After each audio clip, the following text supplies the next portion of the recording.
How's it, people? It's Monday lunchtime. Absolutely beautiful day here. I have escaped proper work today. Had a few meetings here this morning. Had a guy, Baz Roberts, come out, damp-proof specialist. Got a lot of damp in the house, in the back wall. The external height is higher than the internal height, and it's wet in there basically. Came out this morning, just blown me away. Got some really good solutions.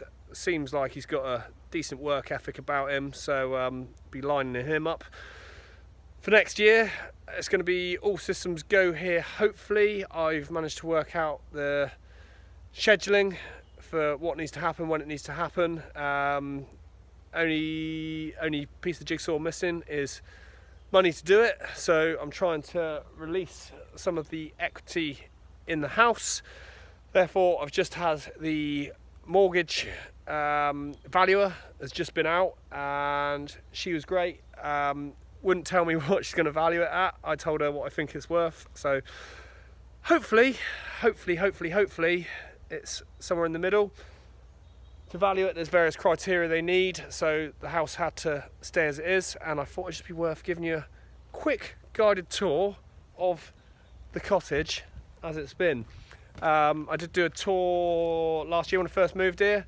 Unfortunately, it's deteriorated quite considerably. Now, some of you will have seen the program called Cribs. For those of you who haven't, basically they go around the homes or mansions of these superstar celebrities and show you the luxurious living. Well, this is Cribs, Black Oak Edition. So to keep things feeling a bit low-key, we've gone for the builder's yard style. Now, most people have a conservatory, but when you is like well rich in it, you have an orangery. Therefore, we have an orangery. This has been fantastic. It's doubled up as a little tea room. Coming inside, you can see the guest facilities. Beautiful little shower and bath area. For some reason, it doesn't get used that much. I can't think why.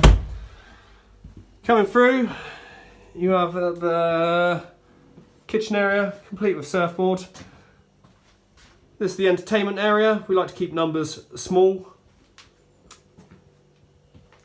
Then you have the secondary kitchen area. Nice and cosy. Actually fairly mold free in here, which is pretty good. Some people have a feature wall. We have a feature wall, and we've gone for a Farrow & Ball black mould colour. Absolutely delightful. Coming up the stairs, bring us to the bathroom. Again, just unbelievably wet and mouldy and horrible in here, but functional. Last July, an electrician came in and installed little electric shower. This is the only warm running water in the whole place. I was asked not to name said electrician for said wiring, so yeah, Edit Homes Metro Electrical, don't worry, I won't say a word. We have got a good little feature here. Pull a little cord, and lo and behold, you have running water. All the water is run off a pump because it's spring water. Yeah, no mains in here. Everything's cold water, obviously, which is great on a nice cold day. Here is the master bedroom facilities. Yeah, functional. Okay, so there's a few reasons why I've done that video. Most certainly, I've not done it for people to go, oh, you poor thing, how can you live like that? Because got no time for that. Everyone has choices. I have choices. I could have gone and rented a room somewhere. Number of family and friends said I could come and stay with them. For reasons either due to logistics or finances or whatever, I decided to do this. It was the most fast, efficient route to get where I'm going. Anything else would have added to the timeline. But yeah, it's been rough. The winter was not good at all. However, the other reasons I've done it, main one, so I can look back on this 3 months, 3 years, 30 years, whatever, and just go, wow, you nutter, you did that. But also to kind of give a point across, really. I've said before, I do bits and pieces of coaching with people, businesses, all different sorts. Time and time again, people come to me and they say, I'll say, what's your goal? What do you want to achieve? And they'll be like, oh, I want to earn X amount of money. Say they want to earn, I don't know, 50 grand a year and they're earning 20 at the moment. And I'll say, okay, this is what you've got to do to get there. And it will generally always involve sacrifice. So I'll say, okay, well, if you carry on your normal job and you start doing this work as well, you start working evenings, weekends, and they'll be like, whoa, whoa, whoa, whoa, hang on a minute. I don't want to work evenings and weekends. And there comes a sacrifice. If you want certain things in life, then you have to sacrifice certain others. So this has been one of my sacrifices. It's been quite a big one.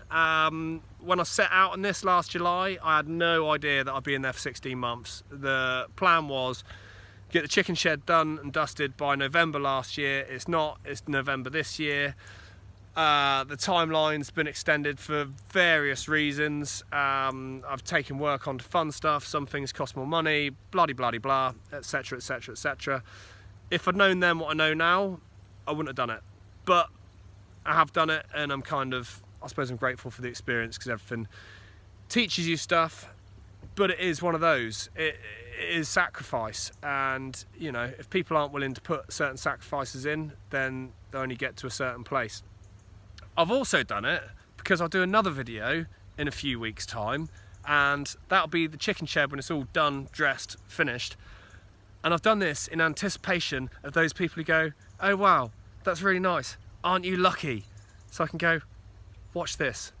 Anyway, on that cheery note, I hope everyone else is in the dry, in the warm, having a fantastic weekend.